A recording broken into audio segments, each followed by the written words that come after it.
नमस्कार. कुमुदिनीने विजयाच्या नाकावर टिचून शौर्य आणि ऊर्जासाठी हॉटेलमध्ये एक रूम बुक केलेली असते. त्यामुळे विजयाला खूपच राग आलेला असतो. विजया कुमुदिनीला बोलते, आई साहेब, हे सर्व करायची काय गरज आहे? अहो, तुम्ही जे करताय ते जरा अतिच होतंय, असं नाही का वाटत? तेव्हा लगेच कुमुदिनी बोलते, विजया, अगं तुला कळतंय, काल त्यांच्यासाठी खूप महत्वाचा दिवस होता. पण फक्त आणि फक्त माझ्यामुळे ऊर्जाला माझ्या रूम मध्ये बसावं लागलं. पण याची गिल्ट मात्र माझ्या मनाला लागलीये आणि म्हणूनच त्यांच्यासाठी मी हा प्लॅन केला. काय शौर्य, ऊर्जा, आवडला ना तुम्हाला माझा प्लॅन? त्यावेळेला शौर्य कुमुदिनीला मिठी मारत बोलतो, आजी आजी, फक्त तूच ग, तूच तूच माझा विचार करणार. तेव्हा मात्र कुमुदिनी बोलते, बस आता जा बघू लवकर. तेव्हा मात्र ऊर्जा बोलते, थँक्यू, आणि ऊर्जा आणि शौर्य तिथून निघून गेलेले असतात.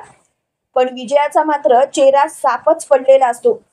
कुमुदिनी तिच्या बेडरूम मध्ये जाते. त्याच वेळेला हर्षवर्धन विजयाला बोलतो, काय झालं सर्व करून? शेवटी तोंड घशीच आपटलीस ना?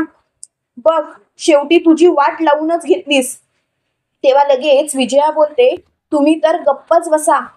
अहो, तुम्ही स्वतः काहीच करत नाही, पण तुम्ही माझी मात्र पूर्णपणे वाट लावली आहे.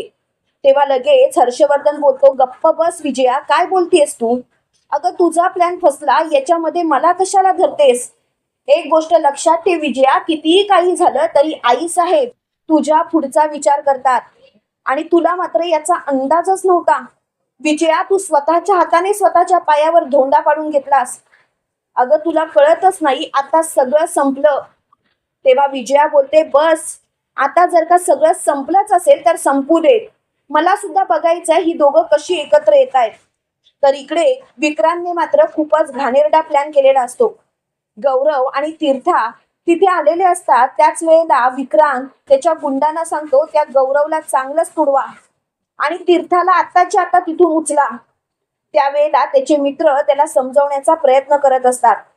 ते विक्रांतला म्हणत असतात, विकी विकी, असं करू नकोस, असं जर का केलंस तर तुझ्याच अंगाशी येईल. ऍडव्होकेट हर्षवर्धन जहागीरदारची मुलगी आहे ती. अरे शिर्के, शिर्के सर काय बोलतील कळतंय का तुला? आणि तो ऍडव्होकेट जहागीरदार तर तुला तर संपूनच टाकेल.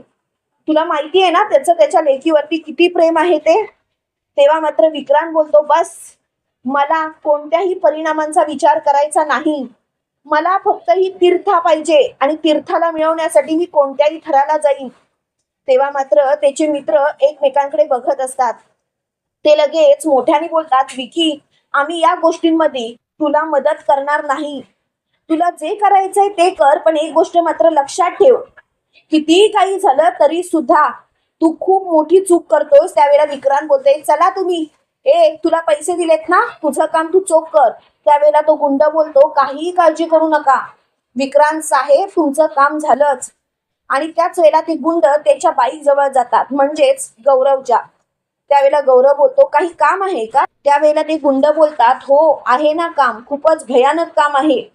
आणि सरळ ते गौरवला मारायला लागतात. तेव्हा मात्र तीर्था बोलते, काय चाललंय तुमचं? हे सर्व थांबवा, हे असं काही करू नका, प्लीज प्लीज, हे सर्व थांबवा, काय करताय तुम्ही? त्यावेळेला लगेच त्यातील एक गुंड बोलतोय, धरा रे तिला आणि त्या गाडीत भरा.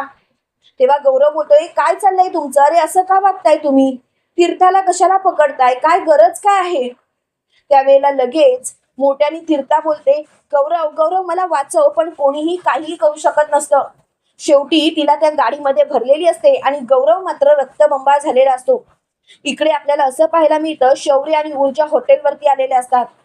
ती रूम बघून ऊर्जाला खूपच आनंद झालेला असतो.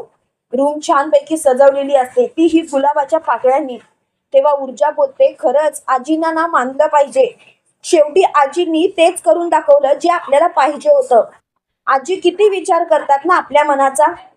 तेव्हा लगेच शौर्य बोलतो, हो, माझी आजी माझ्या मनाचा विचार करतेच आणि कायमच करत आलीये, आणि याच गोष्टीचा मला खूप आनंद आहे.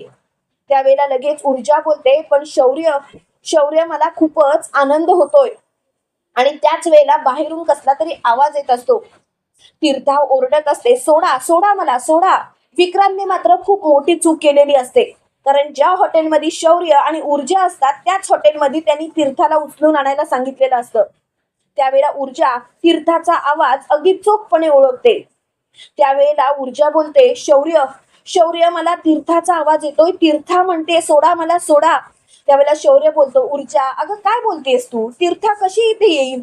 त्यावेळेला ऊर्जा बोलते, नाही शौर्य, काहीतरी गडबड आहे. शौर्य आपल्याला बघितलं पाहिजे. आणि लगेच ऊर्जा दरवाजा खोलते, पण बाहेर कोणीच नसतं. तेव्हा लगेच शौर्य बोलतो, ऊर्जा काय चाललंय तुझं?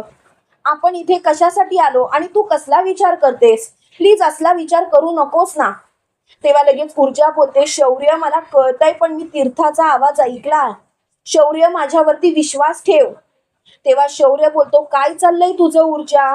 त्यावेळेला ऊर्जा बोलते, शौर्य मी काहीही खोटं बोलत नाहीये, मी तीर्थाचा आवाज ऐकलाय, शौर्य माझ्यावरती विश्वास ठेव.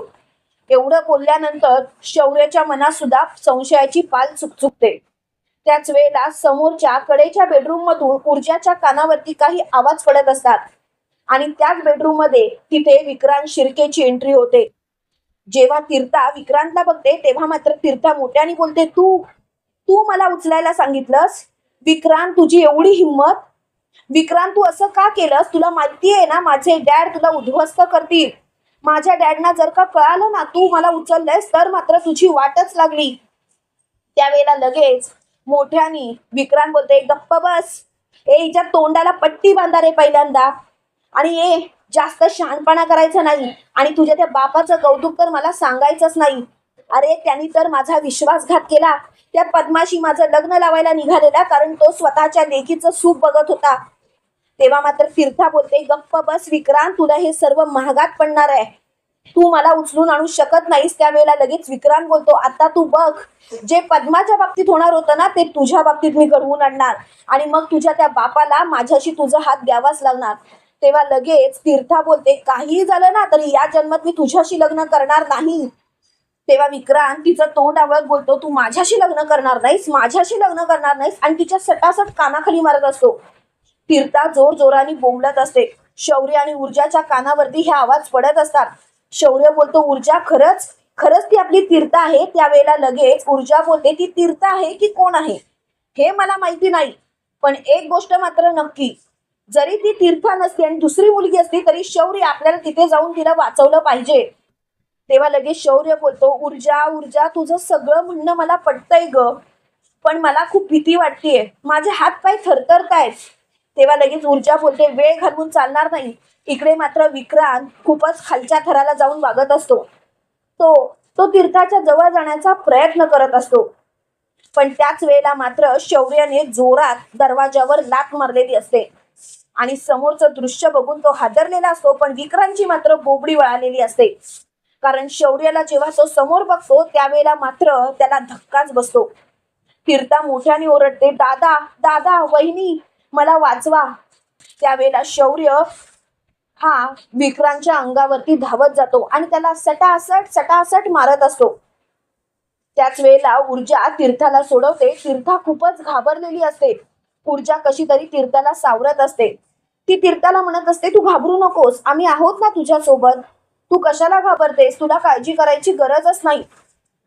त्यावेळेला लगेच तीर्था बोलते, दादा वहिनी तुम्ही जर का आलाच नसता तर माझं काय झालं असतं? दादा वहिनी तुमच्यामुळे मी आज वाचले, नाही तर याने माझं आयुष्य बर्बाद केलं असतं. त्यावेळेला विक्रांतला मोठ्याने शौर्य बोलतो, आता तुझी खैर नाही. तू जे काही केलंयस ना विक्रांत शिर्के, त्याची तुला शिक्षा मात्र मिळणारच. तू माझ्या बहिणीच्या बाबतीत वाईट करायला निघालास ना, माझं बहिणीचं आयुष्य उद्ध्वस्त करायला निघालास. माझ्या बहिणीच्या केसाला हात लावायची तुझी हिंमतच कशी झाली? आता मात्र तू संपलास. त्यावेळेला लगेच ऊर्जा बोलते, शौर्य शांत हो, आपण कायद्याने ह्याला शिक्षा करूया, अशी शिक्षा करायची गरज नाही.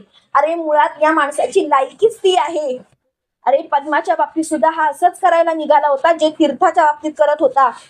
शौर्य आज तू तुझ्या डोळ्यांनी जी परिस्थिती बघितलीस ना तीच परिस्थिती मी पद्माच्या वेळेला बघितली. त्यावेळेला लगेच मोठ्यानी शौर्य बोलतो, तीर्था घाबरायची गरज नाही. अगं घाबरतेस काय, अशी थरथर कापतेस काय? अगं याच्यासारख्या या बावळट माणसाला चांगलं तुडवलंच पाहिजे. आणि तीर्था तू शौर्य जहागीरदारची बहीण आहेस, ऍडव्होकेट हर्षवर्धन जहागीरदारची मुलगी आहेस. तू अशी कशी काय घाबरू शकतेस? अगं कोणत्याही प्रसंगाला असं डगमगून जाण्यापेक्षा ताठ मानेनं उभं राहून त्याच्याशी लढण्याची तयारी पाहिजे. अगं या विक्रांतसारख्या बावड माणसाला तुडव ना. अगं याची गचांडी पकडत, याला फरफटत, याच्या गळ्यात चपलांचा हार घालत, तोंडाला काळं फासत पोलिसांच्या ताब्यात दे ना.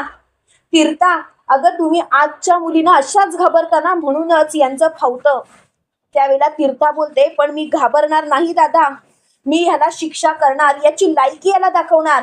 त्यावेळेला तो विक्रांत शिर्के मात्र खूपच माजात असतो. त्याला काहीच वाटत नसतं. कितीही शौर्याने तुडवलं तरी सुद्धा तो लाच गिळून बसलेला असतो. तो लगेच मोठ्याने बोलते, काहीही करा, कितीही काहीही करा, तरी सुद्धा तुम्ही माझ्या केसाला सुद्धा धक्का लावू शकत नाही. कारण मी कोण आहे माहिती आहे ना? आमदार दिग्विजय शिर्केचा मुलगा आहे. आमदार दिग्विजय शिर्के. अरे शौर्य, तुला आणि तुझ्या त्या बापाला माझा बाप काय करेल ना ते कळणार सुद्धा नाही. त्यावेळेला ऊर्जा बोलते, बापाच्या जीवावरती किती दिवस उड्या मारणार आहेस? अरे बापाने सुद्धा तुझ्या समोर हात जोडले. खरं सांगायचं तर ना, तुझी लायकीच नाहीये विक्रांत. तुझ्यामुळे तुझ्या वडिलांना किती सहन करावं लागतं ना, हे तुला कळतच नाहीये विक्रांत. अरे तू जे आता करायला निघालेलंस ना, ते जर का तू साध्य केलं असतंस तर हर्षवर्धन जहागीरदारने तर तुला सोडलंच नसतं. पण या ऊर्जाने मात्र तुझी भर शहरात ना चांगलीच धिंड काढली असती. आज तू तीर्थाच्या बाबतीत जे केलंस ना, ती खूप मोठी चूक केलीस आणि त्याची शिक्षा मात्र तुला मिळणार. तेव्हा मात्र त्याचा चेहरा चांगलाच पडलेला असतो. तो मोठ्याने बोलतो, बस, माझ्या बाबतीत हे बोलायची गरज नाही. अरे तुम्ही कोण समजता कोण स्वतःला? आता तुमची लायकी बघा. त्यावेळेला शौर्य उलट्या हाताची सणसणीत कानाखाली विक्रांतच्या लगावतो आणि विक्रांतला बोलतो, आता तर गप्प बसायचा, तोंडातून एकही शब्द काढायचा नाही. आणि तोंडातून एक जरी शब्द काढण्याचा प्रयत्न जरी केलास ना, तरी सुद्धा तुला तुडवेन, तुझं जीव घेईन इथल्या इथे. इकडे मात्र विजयाची खूपच सटकलेली असते. हर्षवर्धन विजयाला बोलतो, किती वेळ तू अशीच राहणार आहेस? अगं तुला जे नको होतं ते झालं, आता सोड आता. त्यावेळेला विजया बोलते, याला सगळ्याला जबाबदार तुम्ही आहात तुम्ही. आता मात्र मला तुमचं काही एक ऐकायचं नाही. आता सगळं काही संपल्यातच जमाय. त्यावेळेला लगेच हर्षवर्धन बोलतो, विजया, उगाच तुझ्या चुकांचं खापर माझ्या माथ्यावर मारू नकोस. विजया, तुला जे करायचंय ना ते तू केलंस ना, मग आता गप्प बस. तुझ्यामुळे खरं तर आपली ही मोठी चूक झाली आहे. तुला काय गरज होती त्या ऊर्जाला त्याच्यापासून लांब करायची? त्यावेळेला लगेच विजया बोलते, मग काय करायचं? जे घरात घडत होतं ते बघत राहायचं का शांतपणे? मला नाही जमत. आणि त्याच वेळेला तिचा डावा डोळा मात्र फडफडत असतो. त्यावेळेला विजया खूपच घाबरते, तिला घाम फुटतो. त्यावेळेला हर्षवर्धन बोलतो, काय झालं विजया? विजया, तुला एवढा घाम का फुटलाय? विजया बोल ना, काय झालं? त्यावेळेला विजया बोलते, अहो अहो मला खूप भीती वाटते, काहीतरी भयानक घडणार आहे असं वाटतंय. त्यावेळेला लगेच हर्षवर्धन बोलतो, हे बघ, हेच मला तुझं म्हणणं पटत नाही. अगं तू काय जगतेस आणि कोणत्या गोष्टींवरती विश्वास ठेवतेस? अंधश्रद्धांवरती विश्वास ठेवू नकोस विजया. त्यावेळेला विजया बोलते, तुम्ही गप्प बसाओ, मला खूप भीती वाटते, काहीतरी भयानक घडणार आहे असं वाटतंय. त्यावेळेला मात्र हर्षवर्धन बोलतो, काहीही घडणार नाही. त्यावेळेला विजया बोलते, तीर्था कुठे आहे? रात्रीचे 9 वाजले तरी तीर्था कशी आली नाही घरात? त्यावेळेला लगेच हर्षवर्धन बोलतो, अगं असू देत ना, मैत्रिणी सोबत पार्टी करत असेल, येईल घरात. त्यावेळेला लगेच विजया बोलते, मी तुम्हाला सांगत होते ना, नका नका असं वागू, कारण तुमच्या अशा वागण्याचा ना मला त्रास होतो. अहो तुमच्यामुळे मला गप्प बसावं लागतं. मी किती वेळा सांगितलं, तीर्थाला असं सैल सोडू नका, अहो मुलगी आहे ती. त्यावेळेला लगेच हर्षवर्धन बोलतो, हे बघ, मुलीच्यात आणि मुलांच्यात मी कधीच भेदभाव केला नाही.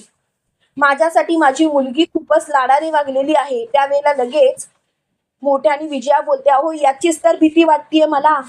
तुम्हाला का कळत नाही? मुलगी आहे ती, एवढ्या रात्री तिला बाहेर ठेवणं चुकीचं आहे, पण तुमच्यामुळे मला गप्प बसावं लागतं. त्यावेळेला लगेच हर्षवर्धन बोलतो, तू कशाला घाबरतेस? सगळं काही व्यवस्थित होईल, तुला घाबरायची गरजच नाही. तेव्हा मात्र मोठ्याने विजया बोलते, तुम्हाला वाटतं पण काहीतरी भयानक घडलंय. माझं मन मला सांगतंय, माझं मन खूपच घाबरलंय, कुठेतरी काहीतरी भयानक घडलंय. असं मला वाटतंय. त्यावेळेला मात्र हर्षवर्धन बोलतो, झाली सुरुवात तुझी, आता तू हेच घेऊन बस. त्यावेळेला लगेच मोठ्याने विजया बोलते, बस, जर का काहीच वाईट घडलं नसेल तर चांगलंच आहे. इकडे विक्रांत मात्र खूपच घाबरलेला असते. तीर्था रडत असते. त्यावेळेला शौर्य बोलतो, तीर्था, रडायची वेळ निघून गेली आणि तू घाबरू नकोस, आम्ही दोघं आहोत ना. त्यावेळेला तीर्था बोलते, दादा, पहिली तुम्ही जर का इथे नसतात तर. त्यावेळेला लगेच शौर्य बोलतो, यासाठी तू तुझ्या वहिनीचेच आभार मान, कारण तिनेच तुझा आवाज ओळखला. त्यावेळेला लगेच ऊर्जा बोलते, तीर्था, एक गोष्ट लक्षात ठेव, जोपर्यंत तुझे दादा वहिनी तुझ्या सोबत आहेत ना, तोपर्यंत तुला काहीही ते होऊ देणार नाहीत. तीर्था, एवढा तर विश्वास तू आमच्यावरती ठेवूच शकतेस ना. तेव्हा लगेच तीर्था बोलते, हो. त्यावेळेला विक्रांत मात्र हसत असतो. त्याच वेळेला शौर्य बोलतो, विक्रांत, तुझे दिवस भरले. पद्माच्या केसच्या बाबतीत मी शांत होतो, पण माझ्या बहिणीला हात लावून तू खूप मोठी चूक केलीस आणि आता मात्र तुझे दिवस भरले विक्रांत. आता तुझी वाट लागली. तुम्हाला काय वाटतं मित्रांनो, शौर्य आणि ऊर्जाने आता तरी विक्रांतच्या झिंजा उपटत त्याला पोलिसांच्या ताब्यात दिलं पाहिजे का? कमेंट करून नक्की कळवा. आणि असेच मालिकेचे नवनवीन अपडेट पाहण्यासाठी व्हिडिओला लाईक, चॅनलला सबस्क्राईब करायला विसरू नका. थँक्यू.